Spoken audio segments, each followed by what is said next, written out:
as the US and Iranian governments escalate tensions in the already volatile Straits of Hormuz, and China and Russia begin openly questioning Washington's interference in their internal politics, the world remains on the knife edge of military tension.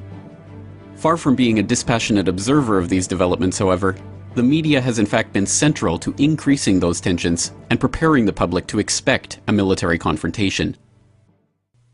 This is the GRTV Backgrounder for Global Research TV. As the drums of war begin to beat once again in Iran, Syria, the South China Sea, and other potential hotspots and flashpoints around the globe, concerned citizens are asking how a world so sick of bloodshed and a population so tired of conflict could be led to this spot once again. To understand this seeming paradox, we must first understand the centuries-long history of how media has been used to whip the nation into wartime frenzy, dehumanize the supposed enemies, and even to manipulate the public into believing in causes for war that, decades later, were admitted to be completely fictitious. The term yellow journalism was coined to describe the type of sensationalistic, scandal-driven, and often erroneous style of reporting popularized by newspapers like William Randolph Hearst's New York Journal. In one of the most egregious examples of this phenomenon, Hearst's papers widely trumpeted the sinking of the USS Maine as the work of the Spanish. Whipped into an anti-Spanish frenzy by a daily torrent of stories depicting Spanish forces' alleged torture and rape of Cubans, and pushed over the edge by the Maine incident, the public welcomed the beginning of the US-Spanish War. Although it is now widely believed that the explosion on the Maine was due to a fire in one of its coal bunkers, the initial lurid reports of Spanish involvement stuck, and the nation was led into war. In many ways, the phrase infamously attributed to Hearst in reply to his illustrator, "You furnish the pictures, and I'll furnish the war," apocryphal as the story may be, nevertheless perfectly encodes the method by which the public would be led to war time and again through the decades. The US was drawn into World War I by the sinking of the Lusitania, a British ocean liner carrying American passengers that was torpedoed by German U-boats off the coast of Ireland, killing over 1,000 of its passengers. What the public was not informed about at the time, of course, was that just 1 week before the incident, then First Lord of the Admiralty Winston Churchill had written to the President of the Board of Trade that it was most important to attract neutral shipping to our shores, in the hopes especially of embroiling the United States with Germany. Nor did reports of the attack announce that the ship was carrying rifle ammunition and other military supplies. Instead, reports once again emphasized that the attack was an out-of-the-blue strike by a maniacal enemy, and the public was led into war.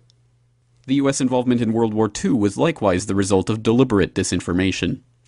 Although the Honolulu Advertiser had even predicted the attack on Pearl Harbor days in advance, the Japanese naval codes had already been deciphered by that time, and that even Henry Stimson, the US Secretary of War, had noted in his diary the week before that he had discussed in a meeting with Roosevelt how we should maneuver them, the Japanese, into the position of firing the first shot without allowing too much danger to ourselves.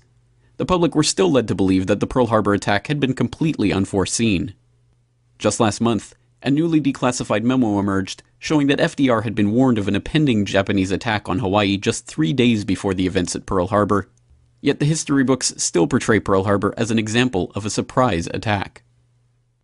In August 1964, the public was told that the North Vietnamese had attacked a US destroyer in the Gulf of Tonkin on 2 separate occasions.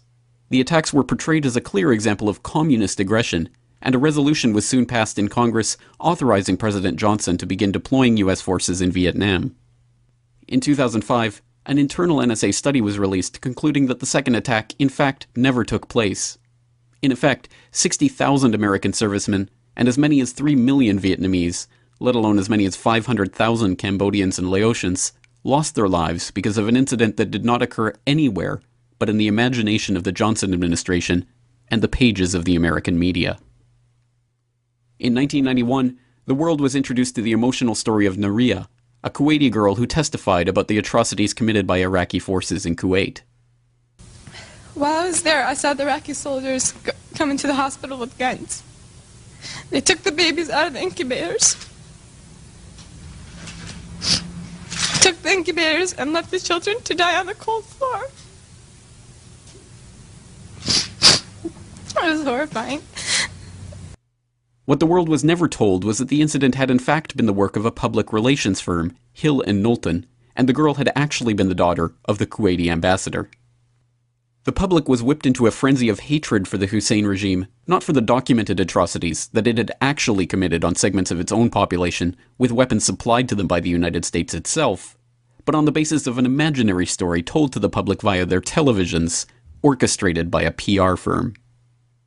In the lead-up to the war on Iraq, the American media infamously took the lead in framing the debate about the Iraqi government's weapons of mass destruction not as a question of whether or not they even existed, but as a question of where they had been hidden and what should be done to disarm them.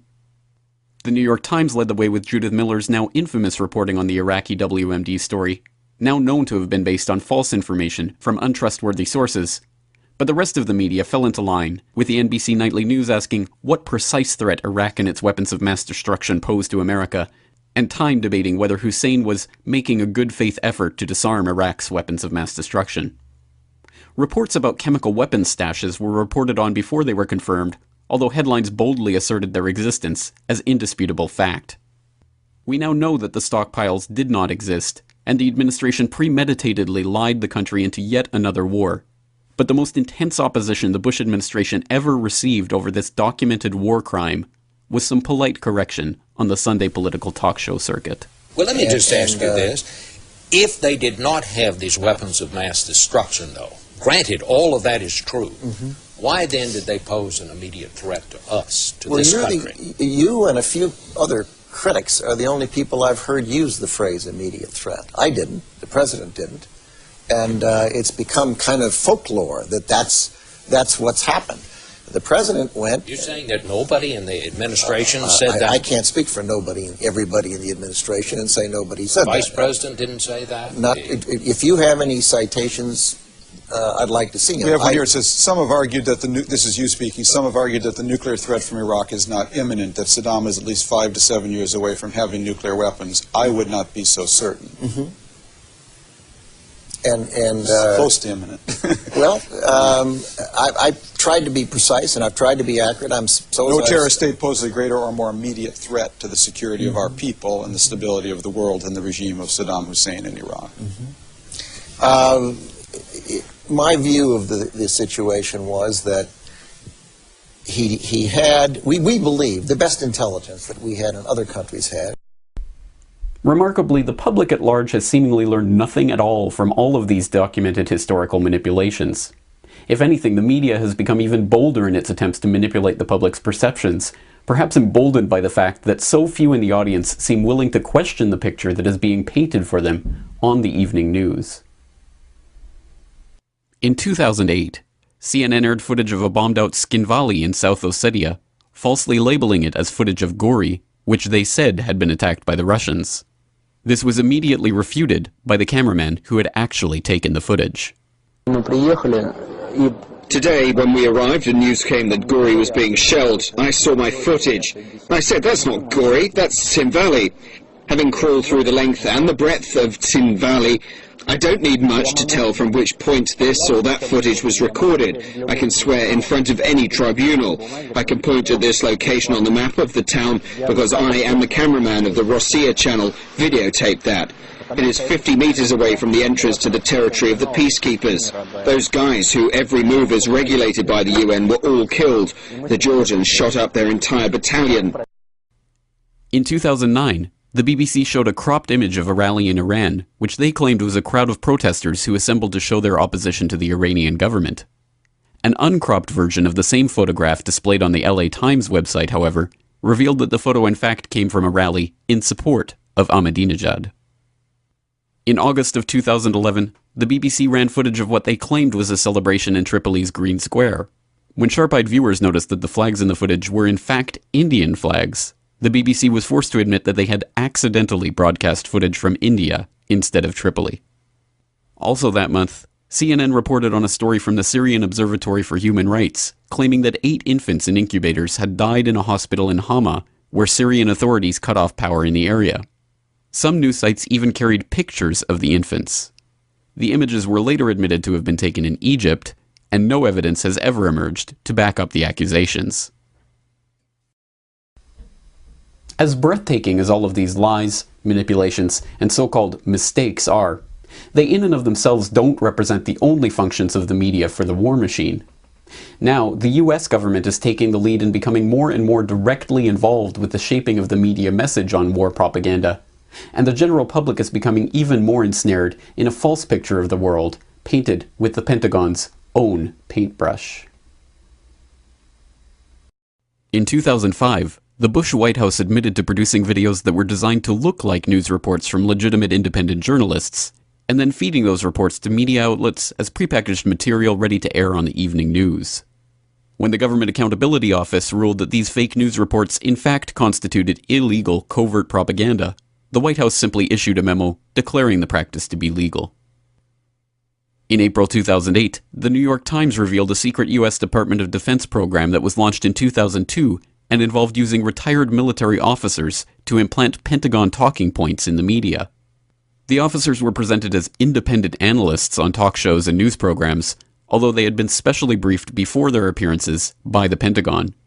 In December of 2011, the DoD's own Inspector General released a report concluding that the program was in perfect compliance with government policies and regulations. Earlier this year, it was revealed that the US government had contracted with H.B. Gary Federal to develop software that created fake social media accounts in order to steer public opinion and promote propaganda on popular websites. The federal contract for the software sourced back to the MacDill Air Force Base in Florida.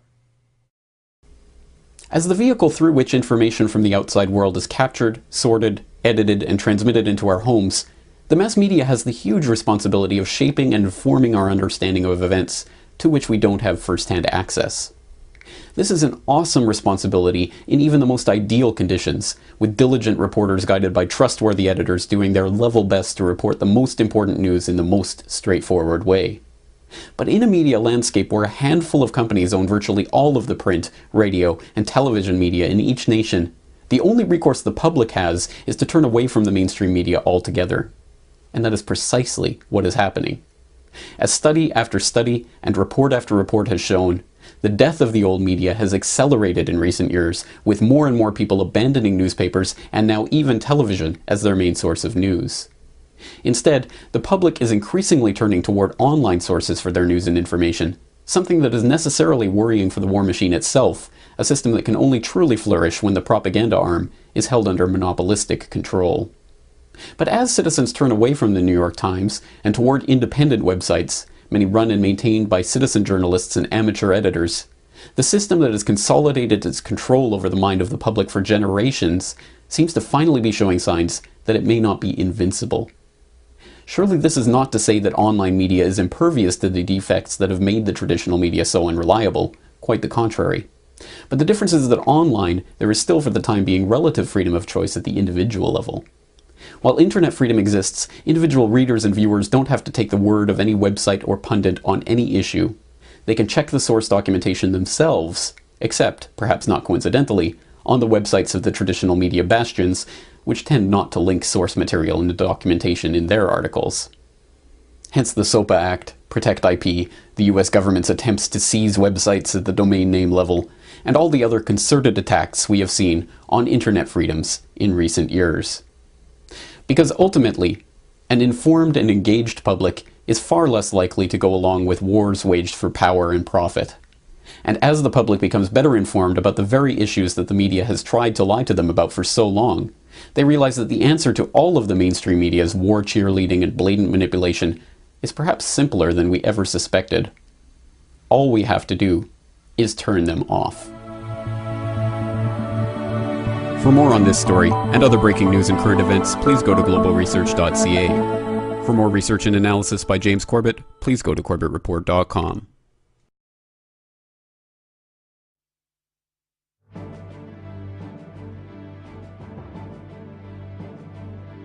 As the US and Iranian governments escalate tensions in the already volatile Straits of Hormuz, and China and Russia begin openly questioning Washington's interference in their internal politics, the world remains on the knife edge of military tension. Far from being a dispassionate observer of these developments, however, the media has in fact been central to increasing those tensions and preparing the public to expect a military war. Apocryphal as the story may be, nevertheless perfectly encodes the method by which the public would be led to war time and again through the decades. The US was drawn into World War I by the sinking of the Lusitania, a British ocean liner carrying American passengers that was torpedoed by German U-boats off the coast of Ireland, killing over 1,000 of its passengers. What the public was not informed about at the time, of course, was that just 1 week before the incident, then First Lord of the Admiralty Winston Churchill had written to the President confrontation. This is the GRTV Backgrounder for Global Research TV. As the drums of war begin to beat once again in Iran, Syria, the South China Sea, and other potential hotspots and flashpoints around the globe, concerned citizens are asking how a world so sick of bloodshed and a population so tired of conflict could be led to this spot once again. To understand this seeming paradox, we must first understand the centuries-long history of how media has as the work of the Spanish. Whipped into an anti-Spanish frenzy by a daily torrent of stories depicting Spanish forces' alleged torture and rape of Cubans, and pushed over the edge by the main incident, the public welcomed the beginning of the US-Spanish War.